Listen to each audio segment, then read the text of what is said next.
And then how do we go from XG, from that attack strength, to giving odds to our games, like which team wins more, which team has more chance of winning? How do we go to prediction? We use something called a Poisson distribution. Poisson distribution is for a fixed amount of time, you expect a certain number of events to happen, and then what's the probability 1 event, 2 events, 3 events happening. That expectation we have is the lambda here, and what we're going to use, of course, the expected goals.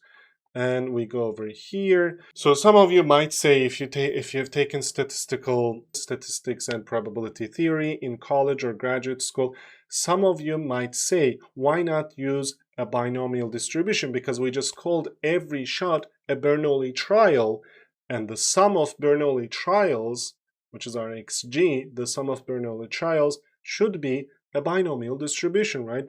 The sum of Bernoulli trials. So why not use a binomial distribution instead of a Poisson distribution? Is because we don't know how many exact trials are going to happen in a given game, how many shots is going to happen, and then our odds for the shots are not constant, right? Not every trial has the same p.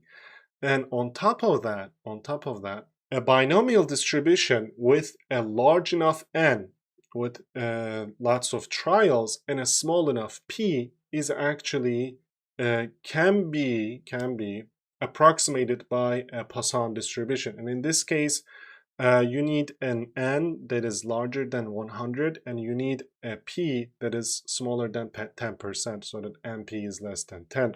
And of course, in our case, that's not really true, or like n should be at least 20 and p is less than 5%. And it's not really true because open play shots are close to about 10%, as we saw. Or let's go back real quick. Open play shots were about 10%. Yeah, it's close to 10%.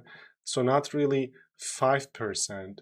And then we don't have 20 shots happening in every game, right? We don't have 20 shots happening in every game. So what's the justification behind using Poisson distribution if we don't have 20 shots and we don't have a p below 5%? So the justification I can give you there is that not only shots, but the whole game is full of many trials at a goal, right? In fact, you can take every second of the game as a Bernoulli trial at a goal, instead of looking at every shot as a trial. And then that makes it even a better approximation to use Poisson distribution, because then you're going to have infinitely many trials and your p is going to be super, super, super tiny for each trial.